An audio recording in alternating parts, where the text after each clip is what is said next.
What do you need to set yourself up for success after weight loss surgery? I mean, the day you return home from the hospital with your new teeny bariatric tummy, what are your must-haves, your go-tos? If you want to know, stick around to find out, especially if you're pre-op, but if you're post-op, how well did you do with your surgery recovery prep, according to my list? And before we begin, before we jump right into it, this is a great time to remind you that, hey, you should be subscribed here and a gold star if you have your notifications, which is the little bell icon on, so that you can be made aware every time there's new weight loss surgery content, Disney content, mama, travel, all the fun stuff. So do it. Like right now, do it. If you're new here and wondering, who is this woman bossing me around? Hi. I'm Chelsea, your friendly bariatric support coach and a fellow VSG patient. I've lost almost 100 pounds and been able to maintain and keep this weight off for 5 years. Next month is my surgiversary. My goal with this channel is to show you what life after weight loss surgery realistically looks like. And today's video includes a list of items that I wish I had known about or had the opportunity to prepare for in order to make my surgery the most successful post-op recovery that it could be. I want you to come home to the best physical environment for your new post-op life. Are you ready?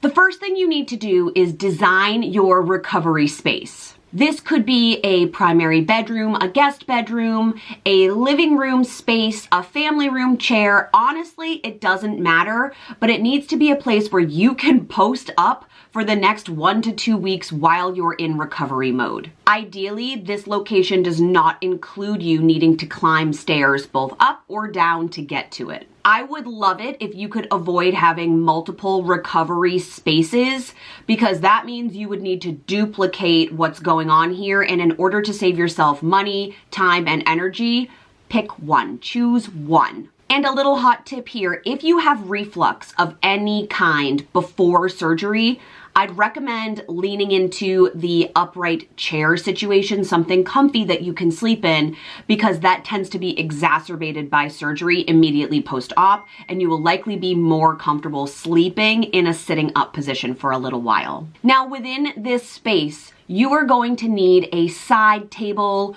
or even like a folding tray table that's within arm's reach, okay? Because you're going to be spending 5, maybe 5+ days here, I want your recovery to be comfy, and we'll get to that, but also functional, which means it's time to purchase a charging station, okay? I know it's probably something that's been sitting in your Amazon cart for months and you've just never pulled the trigger to actually purchase it because you think having all of the wires out and about is fine, and it is.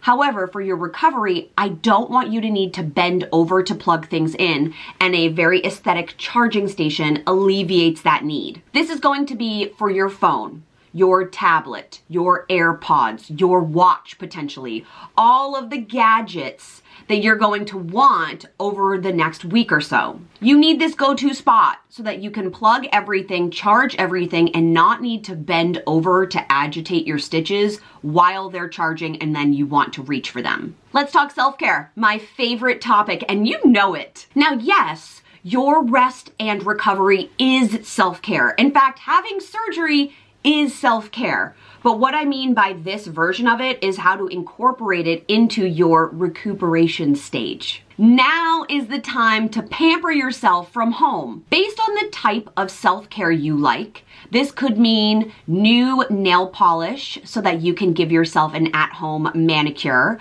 This could mean sheet masks. I don't mean face masks in the jar because those are messy and you are in one space. So I mean the actual sheet masks so that you can do some skincare prep. Eye patches, I love the ones from Target, the Pixie ones. They have so many different kinds. They're green and they actually stay on. This could be hair oiling, teeth whitening. You know my favorite teeth whitening system. It's in the description box below. Or even you playing around with some fresh new makeup for that summer girl look. Now, I have something really fun for you. If you're watching this and thinking, well, Chelsea, I don't really know the type of self-care that I like best, I made a little quiz to help you with that, especially in your post-op life. This quiz combines two of my favorite loves, self-care and Disney princesses. So to find out who your inner Disney princess self-care twinsy is, I will leave the link for this free quiz in the description box below. It's super fun. I designed it myself and I hope you love it. Oh, and share your results. There's a share feature, and tag me so I know which princess you got. And I would love to know in the comments, what princess do you think I am? If you are an extra girly like I am, I would say that you could also include in this self-care space a little beauty fridge to keep your jade roller, your gua sha, your eye patches, your face masks, whatever it is, within arm's reach, but cooling. So if you're having surgery in the summertime, this might be a must-have. My next hot tip is that it is time to binge. Just not with food. Binge watch a show, your comfort show. What is your comfort show? I have several, but my favorite go-to is The Office. I know that I will laugh, it will take my mind off whatever's going on in my life. It just brings me that like momentary pause. I want you to binge watch something that brings you comfort and joy, or if there's something that you've been waiting to watch and you want to watch it all at once, girly, now's the time. Could this just not be a cooking show, please? It should not be food-centric because you won't be able to enjoy any of the recipes, and that's just an ingredient, see what I did there, for FOMO. Or do you have a list of books that you've been meaning to read, your like to be read list stacked up on Goodreads?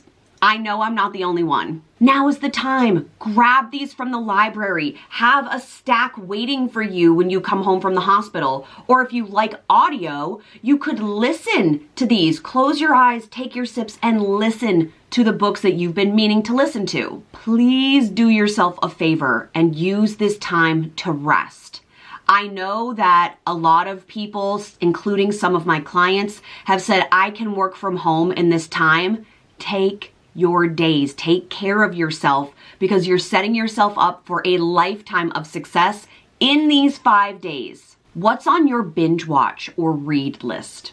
I would love to know. And I just found out about an audio rental purchase service that isn't Audible. Audible's owned by Amazon, but if you're looking to support more independent bookstores, I will leave the link to this in the description box below. One of my clients who owns an independent bookstore actually told me about this. I didn't know it existed. I think it's called Libro, but I'll leave it in the description box if that's a path you're interested in taking. You can see my little glass straw on screen here. We'll put her up there. Do you have a go-to tumbler yet? Now I know you can't drink from a straw right now, okay? But if you want your water like really crispy cold and refreshing, an insulated tumbler is going to be the way to go. You could be adding some sugar-free flavor packets to your water. You could have bougie ice cubes added with some summer flavors included. I think it would be really pretty on your little table next to you to have like a glass mason jar that's just filled with the little packets of different water flavors so you can kind of like pick and choose based on your mood. But you're going to want a tumbler. And I know that cold water post-op is not for everyone. You have to decide on the temperature that's going to work best for you. For some people, that's room temp, no ice. But you won't know until you try. And I know this is science. It's Chelsea science. This is girl science. You drink more water if it's out of a cute tumbler. A heating pad is something that can work wonders post-op. For your scars that are sore, just having a little bit of warmth on them, even if it's in a warmer month, can take away or alleviate some of the pain. I've also had clients who liked a weighted blanket or even a weighted pillow to apply some pressure to those scars as they heal and recuperate. I have a recommendation for you here. This is a facade because I've been using this, but I wanted to keep the box for a dramatic opening. It's huge. I was actually sent a weighted pillow, which I've never used before, from a company called Quiet Mind. And they have some cute descriptors in the box. Hold it, hug it, quiet your mind. And then it says on the box here, your new main squeeze. And apparently Quiet Mind is the originator of the weighted pillow, which I didn't know. Now, the whole purpose of this company is to help calm people because there is a large anxiety crisis. I am someone who struggles with anxiety. However, this pillow can be used for multiple things, and it's something I wish I had in my own recovery. This is the medium, a little taggy down here.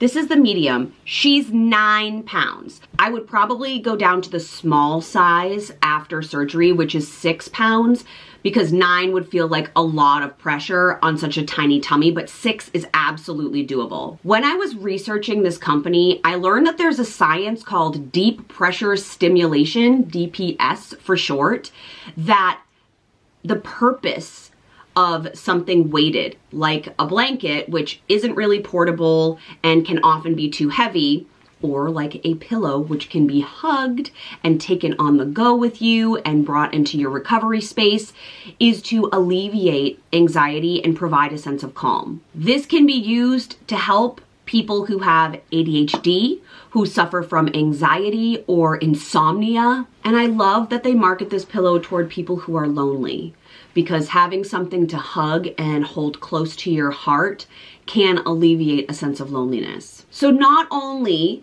can this product help to alleviate the busyness that's going on in your mind, but it can also help with the soreness and cramping that you feel post-op. I love hugging this. I've been sleeping with it on my tummy. Before I go to bed, I will put it underneath my blankets, and then I will either read, listen to something. Sometimes my husband and I watch Disney vloggers on our iPad, and then when I roll over, I tend to move it, but it's been helping me really get into sleep mode. And I just love a hugging pillow. I don't really want to put this down, but I will. It may be a little bougie, but you could also have a really beautiful and scented candle on your nightstand. Scent is supposed to be one of our strongest senses, so if it can help transport you beyond your pain, the bouginess is worth it, right? The idea of this candle is also a little bit like romanticizing your future life, and that brings me to a journal and a gorgeous pen, or whatever stationery floats your boat. I know that you think you're not going to want to remember this time in your life, but trust me, you will. Whether you're using it as inspiration or motivation for later, this is the time to write down your why. Why did you have surgery? Come back to this. What's going on right now? How are you feeling? What are you observing in your body? What changes have you noticed? This can be like a scientific data notebook for you, or it could be a place where you pour out all of your emotions. Build your future life. I'm gonna put a video here that I did recently about like becoming her, becoming my best version of myself, my future Chelsea. You can do this in your journal too. You're kind of creating your own future with the beautiful scroll of your pen. Brainstorm the woman you want to be, the mindset shifts that are required to become her, the habits that are necessary for you to live her life. And if you're looking for bonus points on this one, you could use old magazines or even Pinterest to create a vision board of her in the future. If you have any suggestions for what a solid post-op recovery item might be, will you leave them in the comments below? If you're post-op, what helped you? And if you're interested in finding out what is your best self-care and who your Disney Princess self-care twinnie might be, don't forget that that quiz, which is totally for free, is in the description box below. Thank you so much for watching. I love you. If you're looking for future information on the weighted pillow that I love and have been using, I will leave that in the description box for you too. I love you. Have an incredible week. I will be back here next week, same time, same place. Goodbye, bestie.